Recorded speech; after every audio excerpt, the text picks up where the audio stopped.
Bueno, vamos a hablar un poco sobre las principales estructuras anatómicas que conforman el globo ocular. El enfoque es eminentemente clínico, por lo que a la par iremos comentando diversas patologías que afectan al ojo. Desde su superficie anterior a la posterior, el ojo está conformado por la córnea, le sigue el humor acuoso, el iris y en su centro la pupila, el cristalino, el vítreo, la retina, la coroides, la esclera y por último el nervio óptico. Acá podemos ver un esquema bastante sencillo de las estructuras que conforman al ojo. La córnea es la estructura anatómica más superficial del globo ocular. Es una estructura transparente que carece de vasos sanguíneos, por lo que su nutrición depende del limbo, que es una estructura que se encuentra alrededor de ella, y del humor acuoso, que se encuentra tras de ella. En su centro, la córnea consta de 520 a 560 micras y en su periferia de 700 a 800 micras. Es una estructura que consta de 6 capas. La más superficial de ellas es el epitelio, seguido de la membrana de Bowman, seguido del estroma, recientemente descrita la capa de Dua, la membrana de Descemet y el endotelio. El endotelio son un conjunto de células cuya función es eliminar el contenido de líquido de la córnea, por lo que en ciertas patologías donde hay disfunción de este número de células, la córnea aumenta su grosor por aumento del contenido líquido de la córnea. Al estar en la superficie más anterior del globo ocular, la córnea se encuentra expuesta a diversos traumatismos, infecciones y a otras patologías que pueden conllevar una disminución de su transparencia, por lo que en algunas situaciones clínicas se requiere del uso de un trasplante corneal para aumentar la transparencia. Otro aspecto importante es que la córnea es el sitio de diversos procedimientos quirúrgicos para la corrección de los defectos refractivos del ojo. Tanto la miopía como la hipermetropía y en algunos casos la presbicia pueden ser intervenidos mediante procedimientos quirúrgicos que se realizan sobre la córnea. El humor acuoso es un líquido transparente que se encuentra tras la córnea. Su principal función es la de mantener la nutrición tanto del cristalino como de la córnea.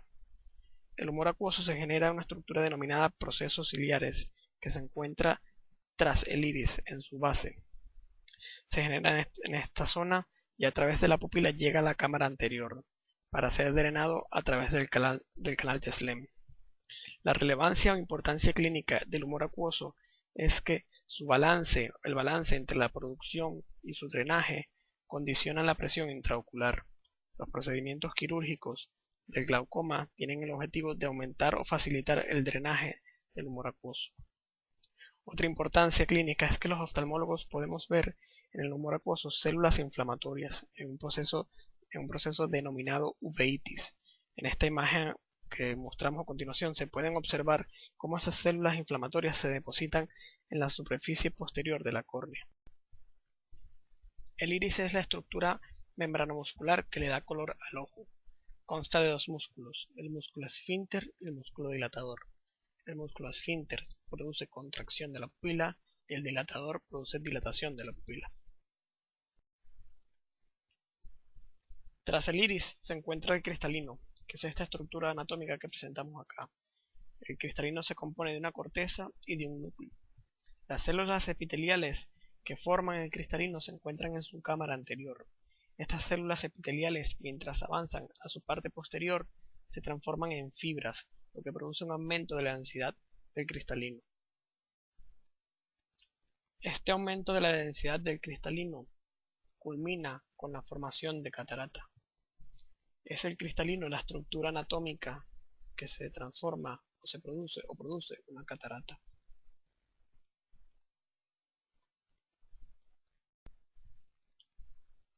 Otro proceso importante en el que participa el cristalino es en el de la acomodación, que es la capacidad que tiene el ojo humano para visualizar objetos de cerca. Mientras el cristalino joven tiene la capacidad de aumentar su diámetro anteroposterior, esta capacidad con el aumento de la densidad del cristalino se deteriora, lo que genera o produce vista cansada o presbicia. Entre el cristalino y la retina se encuentra el vítreo. Esta es una sustancia gelatinosa que ocupa la mayor parte del contenido del globo ocular. Generalmente el vitrio es el responsable de la visualización de ciertas alteraciones visuales, pues, como especie de moscas o gusanillos que flotan en el campo visual. Esto es debido a que con la edad el vitrio se va degradando, sufre un proceso de degeneración, un proceso denominado sinéresis vitrea, con lo cual el vitrio, que normalmente es transparente, deja de serlo y se producen en el campo visual ciertas alteraciones visuales. Sin embargo, la recomendación médica es que ante la percepción de estas alteraciones, de estas moscas volantes o miodesopsias, es acudir al oftalmólogo para realizar un examen oftalmológico completo.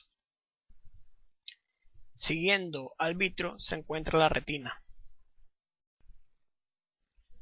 Con toda probabilidad, la retina es la estructura anatómica más importante del globo ocular, ya que en ella los estímulos luminosos son transformados en estímulos eléctricos que posteriormente son interpretados por el cerebro como imágenes. Estos dos estudios que podemos observar acá se denominan retinografías, son fotografías de la retina. Esta estructura anatómica que estoy señalando se denomina nervio óptico o papila óptica. De él se emergen las arterias retinianas que se encargan de irrigar a la retina, y a él entran las venas retinianas. Esta imagen de la derecha es una ampliación de la previa, y en ella podemos observar la terminología clínica que utilizamos los oftalmólogos. En ella, en la zona más oscura, se denomina fobia, rodeada por un círculo concéntrico de aproximadamente un diámetro del nervio óptico, se denomina mácula, y una zona comprendida entre las arcadas vasculares que se denomina polo posterior. La retina se compone de 9 capas. En este estudio denominado OCT podemos observar casi un detalle histológico de una zona macular normal. La retina, desde su zona interna hasta la zona externa, se compone de la capa limitante interna, la capa de fibras nerviosas, la capa de células ganglionares, la capa plexiforme interna, la capa nuclear interna, la capa plexiforme externa, la capa nuclear externa, la membrana limitante externa y la capa de fotorreceptores. Por debajo de la capa de fotorreceptores se encuentra el epitelio pigmentario de la retina, que no forma parte de la retina como tal. Sin embargo, es de fundamental importancia para el mantenimiento de la retina. Debajo del epitelio pigmentario se encuentra la coriocapilar, que forma parte de la coroides. Esta estructura o esta imagen que tenemos aquí corresponde a una mácula normal. Esta depresión corresponde a la fobia y es totalmente normal. En las siguientes retinografías vamos a observar las principales patologías que afectan a la retina. En esta imagen podemos observar un desprendimiento de retina bulloso con un desgarro en herradura. Pasamos a una trombosis de la vena central de la retina y culminamos con una degeneración macular asociada a la edad con un componente hemorrágico en la zona macular. En la parte inferior de la pantalla podemos observar cómo se estudia la patología macular mediante el OCT. En la parte inferior estamos observando un edema macular secundario a trombosis de la vena central de la retina, un edema macular asociado a diabetes, una membrana epirretiniana, que es una membrana que crece sobre la retina y que en este caso hay tracción, y un agujero macular.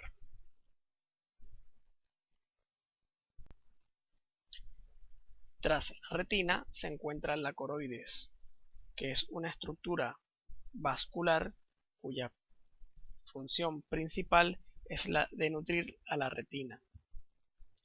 Los 2/3 internos de la retina se nutren de los vasos que provienen del nervio óptico.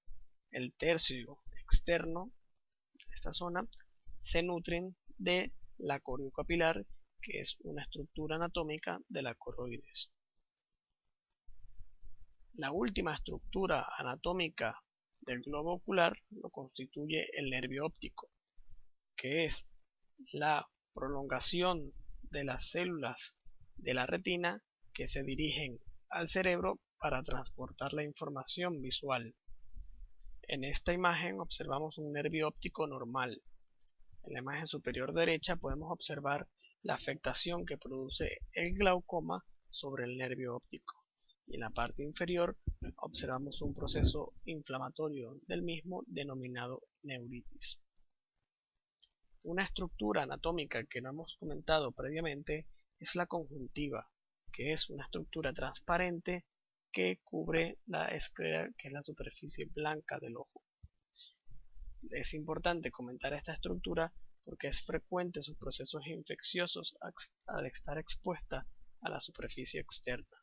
La inflamación o la infección de esta superficie se denomina conjuntivitis, una enfermedad bastante frecuente en la práctica clínica. Tras la conjuntiva y recorriendo todo el globo ocular se encuentra la esclera, que es la estructura blanca del ojo. Esta esclera se puede inflamar produciendo una enfermedad relativamente frecuente que es la epiescleritis y la escleritis.